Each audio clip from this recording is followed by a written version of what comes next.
ఓం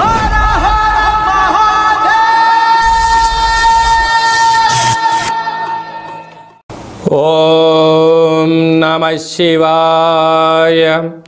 ఓం నమో నారాయణాయ. ఓం శ్రీ స్వర్ణాకర్షణ కాల భైరవాయ నమో నమః. ఓం శ్రీ నరదృష్టి నివారణాయ నమో నమః. అతిక్రూర మహాకాయ కల్పాంతర దహనోపమ శ్రీ అష్టకాల భైరవ దేవతాభ్యో నమో నమః. హరి ఓం. మా ఛానల్కి స్వాగతం. చూస్తున్న వీక్షకులకు ప్రేక్షకులకు ప్రియ కాళభైరవ భగవద్బంధులకి స్వాగతం పలుకుతూ మమ్మల్ని ఎంతగానో ఆదరిస్తూ ఉండబడినటువంటి ప్రియ సోదరీమణులకు సనాతన ధర్మ సంరక్షకులకు వీక్షకులకు మీ ఇంటి పురోహితుడిగా, మీ ఇంటి ఆస్ట్రాలజర్గా, మీ ఇంటి వాస్తు నిపుణుడిగా మీకు స్వాగతం పలుకుతూ ఈ శోభకృతనామ సంవత్సరానికి వీడికోలు పలుకుతూ ఈ సంవత్సరంలో ఉండబడినటువంటి అష్ట కష్టాలు ఈ సంవత్సరానికి స్వస్తి పలుకుతూ ఈ సంవత్సరంలో జరిగినటువంటి అద్భుతాన్ని, ఆనందాన్ని, ఐశ్వర్యాన్ని మూటగట్టుకొని రాబోయే కాలానికి స్వాగతం పలుకుతూ అందరిపైనను ఆ కాళభైరవ స్వామికి ఆశీస్సులు ఉండాలని కోరుకుందాం. మనకు 1వ తారీఖు 4వ నెల 2024 నుండి 8/4/2024 వరకు అనగా సంవత్సరానికి వీడుకోలు పలుకుతూ ఆదివారం రోజు మాస శివరాత్రి, సోమవారం పూట సోమవతి అమావాస్య సందర్భంగా మనం అందరం ఎలాంటి విధి విధానాలు పాటించడం వలన ఈ కష్టాలకు స్వస్తి పలుకుతూ రాబోయే కాలానికి శోభకృతనామ సంవత్సరానికి స్వాగతం పలుకుతూ ఎలాంటి ఐశ్వర్యాన్ని, ఎలాంటి ఆనందాన్ని పొందాలో ఈ వీడియోలో సవివరంగా సంపూర్ణంగా తెలుసుకుందాం. ద్వాదశ రాశుల్లో గ్రహ గమనాన్ని కూడా ఒకసారి వీక్షింపచేద్దాం. మేషరాశిలో బుధుడు మరియు గురు సంచార స్థితి, కన్యరాశిలో కేతు సంచార స్థితి, కుంభరాశిలో కుజుడు శుక్రుడు శని సంచార స్థితి, మీనరాశిలో రవి రాహుల సంచార స్థితితో గ్రహ గమనాలు ఈ విధంగా ఉన్నాయి. మిథున రాశి వారికి అర్ధాష్టమ కేతు సంచార స్థితి జరగడం వలన ఈ మౌని అమావాస్య రోజున చాకలి వారికి చిత్రవర్ణమైనటువంటి వస్త్రాలు, చిత్రవర్ణమైన గాజులను ఏర్పాటు చేసుకొని గృహంలో కులదేవతలకు, ఇష్టదేవతలకు పూజ చేసుకొని వారితో దిష్టి తీయించుకొని అలాగనే గ్రామదేవత దగ్గర బొట్టు పెట్టి కొబ్బరికాయ కొట్టి పలహారాలు ఏర్పాటు చేసి వీరికి ఆ చిత్రవర్ణం కలిగినటువంటి దానం చేయడం వలన వృత్తులు, ఉద్యోగాలు, వ్యాపార రంగ కార్యక్రమాల్లో కష్టాలన్నీ తొలగిపోయి ఐశ్వర్యం వాళ్ళ సొంతమవుతుందని చెప్పి గమనించాలి. ఈ తెలుగు సంవత్సరాది చివరి మాస శివరాత్రి సోమవారం అమావాస్య, సోమవతి అమావాస్య సందర్భంగా మనము ఈ సంవత్సరంలో ఉన్న కష్టాలను ఎలా స్వస్తి పలుకుతూ ఎలా స్వాగతం పలకాలి అన్నట్లయితే వీలైనంత వరకు గృహాన్నంతా శుద్ధి పెట్టుకొని వీలైతే పెయింట్స్ కానీ రంగులు కానీ వేయించేసుకొని నూతన వస్త్రాలను మనం ఏర్పాటు చేసుకోగలగాలి. అదే కాకుండా ఆదివారం రోజు మాస శివరాత్రి మహాదేవుడికి యథాశక్తిగా పంచామృతములతో, గరికెతో, నవధాన్యాలతో యథాశక్తిగా అభిషేకం చేసుకోవడం. ఎందుకనగా మహాశివరాత్రి అంటే వచ్చేటువంటి మొట్టమొదటి మాస శివరాత్రి అవ్వడం, తెలుగు సంవత్సరాదిలో శోభకృతి నామ సంవత్సరంలో చివరి మాస శివరాత్రి అవ్వడం, అలాగనే చివరి అమావాస్య అవ్వడం. అంటే మనము ఈ చివరి అమావాస్య అవగానే మనం ఏం చేస్తూ ఉంటామయ్యా అంటే మనకు పొలాల అమావాస్య అని, కొత్త అమావాస్య అని, అంటే ఒక్కొక్క ప్రాంతంలో ఒక్కొక్క రకమైన పేరు పిలవడం జరుగుతూ ఉంటుంది. కనుక ఎవరి ఆశీస్సులు మనకు ఉండలేకపోయినా పితృదేవతల యొక్క ఆశీస్సులు మనకు శ్రీరామ రక్ష, గ్రామ దేవతల యొక్క రక్ష మనకు శ్రీరామ రక్షగా భావించగలగాలి. ఎందుకనగా ఒక ఇంటికో పెద్ద ఎలా ఉంటాడో ప్రతి గ్రామానికి గ్రామదేవత పెద్దమ్మ తల్లి ఉంటుంది. రాయలసీమ ప్రాంతంలోనేమో పోలేరమ్మని, ఎల్లమ్మని, పోచమ్మ అని చెప్పుకుంటూ ఉంటాం. అదే మనం ఆంధ్ర వైపు వచ్చామనుకోండి నూకాలమ్మని, పెద్ద పెద్ద కార్యక్రమాలు అమ్మవారికి జరుగుతూ ఉంటాయి. మనకు తెలంగాణ రాష్ట్రానికి వచ్చేటువంటి లోపల మైసమ్మని, నల్లపోచమ్మని, విశేషంగా బంగారు మైసమ్మ అని చెప్పి పెద్దమ్మ తల్లి అంటాడు. అంటే ప్రాంతం ఏదైనా భావము ఒక్కటే, అమ్మవారు సహస్రాది రూపాలలో ఉంటారు. కనుక అమావాస్య రోజున తెలుగు సంవత్సరానికి అమావాస్యకు వీడుకోలు పలుకుతూ ఈ సంవత్సరంలో జరిగినటువంటి ఆటంకాలంతనూ కూడా తొలగింపజేసే శక్తి ఈ యొక్క కొత్త అమావాస్య అంటారు. అంటే కొత్త సంవత్సరానికి మనం స్వాగతం పలకబోతూ పాత సంవత్సరానికి వీడుకోలు పలుకుతూ ఈ కొత్త అమావాస్య రోజు మనం ఏం చేయాలి అన్నట్లయితే గతించినటువంటి పెద్దవారి యొక్క స్మరణ, వారి పేరు పైన మనము పశువులకు కానీ బ్రాహ్మణుడు కానీ స్వయం పాకం దానం ఏర్పాటు చేయడం. రెండవది కులదేవతలు, ఇష్టదేవతలు, గ్రామ దేవతల యొక్క పూజ. అందుకే ఇలాంటి కాల సమయంలో మనం ఏం చేయగలగాలి అన్నట్లయితే ఇంటినంతా శుద్ధి పెట్టుకొని ఇంటి గుమ్మాలకు కానీ సింహద్వారాలకు కానీ శ్రీరామ అనేటువంటి అక్షరాలను రాసుకోవడం, స్వస్తికి రాయడం.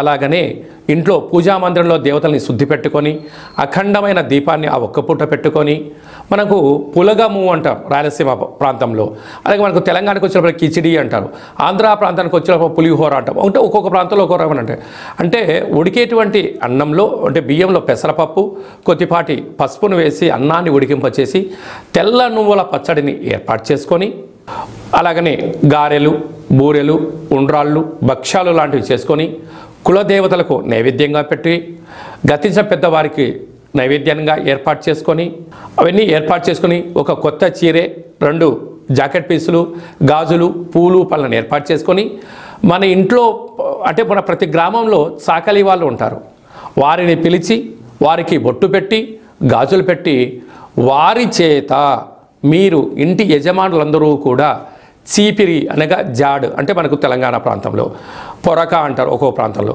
వాటితో దిష్టి తీయించుకొని ఈ చాకలి వాళ్ళను ఇంటి ఆడపడుచుగా మనం భావిస్తాం కనుక ఈ వండినటువంటి పదార్థాన్ని వారికి నైవేద్యంగా పెట్టి వీరికి ఆడపిల్లగా మనకు ఆడపడుచుగా భావించి పెట్టడం వలన సాక్షాత్తుగా అమ్మవారి యొక్క రూపమే వారి భావించాలి కనుక వారికి ఆ రోజు వారి చేత ఇంటిలో దిష్టి తీయించుకోవడం, ఇంటిలో ఒక గుమ్మడికాయని పలగొట్టించడం, వారి చేత మనము ఆశీర్వచనం పొందడం, వారికి ఈ యొక్క స్వయం పాకాన్ని వండినటువంటి ఈ పులగాన్ని ఏర్పాటు చేయడం వలన వారే గ్రామ దేవతల రూపంగా భావించాలి. ఇచ్చి ఏర్పాటు చేసినట్లయితే మనకు పట్టినటువంటి శని, మనకు పెట్టినటువంటి దరిద్రము సర్వము తొలగిపోయి సంపూర్ణంగా ఐశ్వర్యానికి రాబోయే సంవత్సరానికి స్వాగతం పలుకుతారని చెప్పి గమనించాలి. వీలైనంత వరకు చాకలి వాళ్ళతో దిష్టి తీయించుకోవాలి. మన తెలంగాణ ప్రాంతంలో చాకలి వారిని మడేలా అని మరొక పేరు కూడా ఉంటుంది. మడేలతో దిష్టి తీయించుకుంటే మండెము కూడా ఒక వజ్రం అవుతుందని చెప్పి మనకు సామెత ఉంటుంది. అదే రాయలసీమ ప్రాంతంలో చాకలి వారు ఇంట్లో తుడిస్తేనే దరిద్రం పోయి లక్ష్మీదేవికి స్వాగతం పలుకుతుంది అని చెప్పి కలుపుతారు. అదే ఆంధ్ర ప్రాంతంలో చాకలి వారికి దానం చేయడం వలన ఐశ్వర్యం మన సొంతం అవుతుందని చెప్పి పెద్దవారి యొక్క నానుడి కూడా. కనుక వీలైనంత వరకు ఆ ప్రయత్నం చేయండి. అలా కుదరలేనటువంటి ఎవరు ఉన్నట్లయితే ఈ కింది నెంబర్ సంప్రదించినట్లయితే మన యొక్క నరదృష్టి నివారణ దేవాలయంలో చాకలి వారితో మీకు దిష్టి తీయించి మీకు ఐశ్వర్యానికి స్వాగతం పలికే ఏర్పాట్లు చేయడం జరుగుతుంది. కనుక ఈ సంవత్సరానికి వీడుకోలు పలుకుతూ కొత్త అమావాస్య రోజున అమ్మవారిని స్మరిస్తూ గ్రామ దేవతల యొక్క ఆశీస్సులు పొందగలరు అనేది చిన్న విన్నపం. కనుక అందరికీ ఈ సంవత్సరంలో కష్టాలన్నీ ఇక్కడికే ఫుల్ స్టాప్ అయిపోయి రాబోయే సంవత్సరంలో స్వాగతం పలకాలని గ్రామదేవతల్ని కోరుకుందాం. ఇంకను మనం విజయం సాధించగలగాలి అన్నట్లయితే ఈ యొక్క పాత్రను ఒకసారి మీరు గమనించినట్లయితే ఇది ఒక కంచు పాత్ర, కాళభైరవ స్వామి వారి యొక్క అక్షయ పాత్ర అంటారు. ఈ యొక్క పాత్రలో 12 రాసులను అచ్చు వేయడం జరుగుతుంది. ఈ పాత్రతో ఉపయోగాలు ఏమిటయ్యా అనగా కంచు మోగినట్టు కనకంబు మోగదు గదరా సుమతి అని చెప్పి సుమతి శతకంలో చెప్పినట్టుగా ఈ యొక్క పాత్రను మనం ఇంట్లో ఉంచుకోవడం వలన ఇలా ఒకసారి శబ్దం చేసినట్లయితే ఓంకారనాదం రావడం జరుగుతుంటుంది. ప్రణవం ఓంకారం అంటే మనం ఏ పని ప్రారంభించినా ఓం అనే శబ్దంతోనే ప్రారంభిస్తాం. ఈ యొక్క శబ్ద తరంగాలు ఇంట్లో ప్రసరించడం వలన అందులో ఈ కొత్త అమావాస్యకు స్వాగతం పలుకుతూ మనం చేయడం వలన ఇంట్లో ఉండబడినటువంటి జ్యేష్ఠాదేవి, దుష్టశక్తులు, తాంత్ర ప్రయోగాలు తొలగిపోయి ఐశ్వర్యం కలిగినటువంటి మహాలక్ష్మీదేవి అమ్మవారు మన ఇంట్లోకి స్వాగతం పలుకుతుంది. ఎలాగో ఒకసారి చూద్దాం.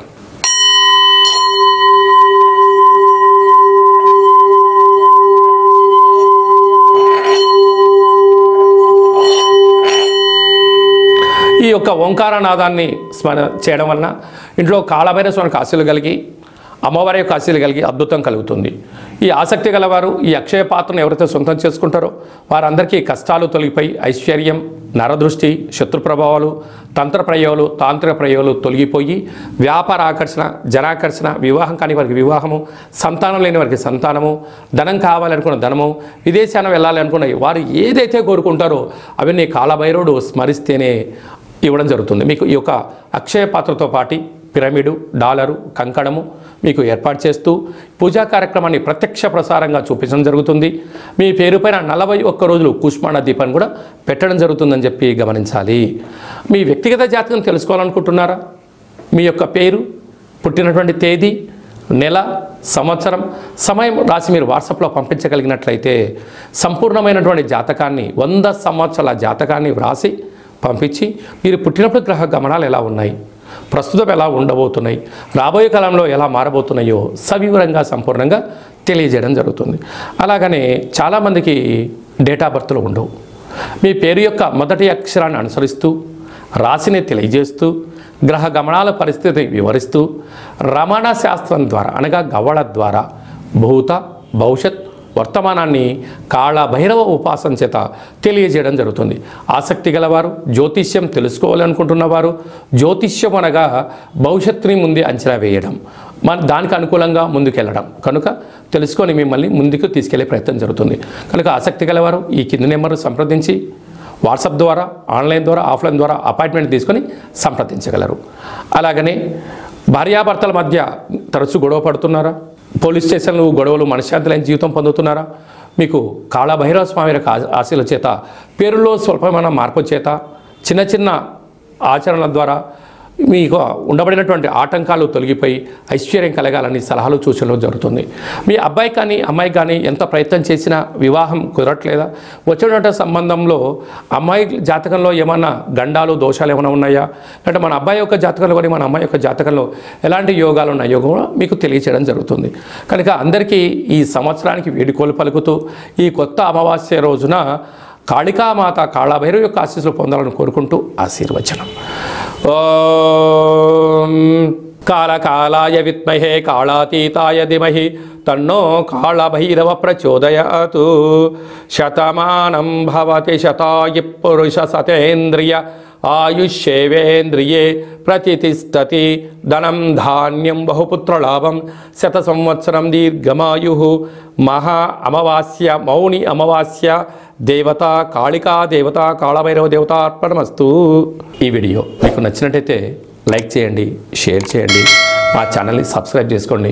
మేము చేస్తున్న వీడియోలో మీకు ముందస్తుగా నోటిఫికేషన్ రావాలి అన్నట్టయితే గడ్డ సింబల్ ప్రెస్ చేయండి, అలానే బటన్ కూడా తెలియచేయండి.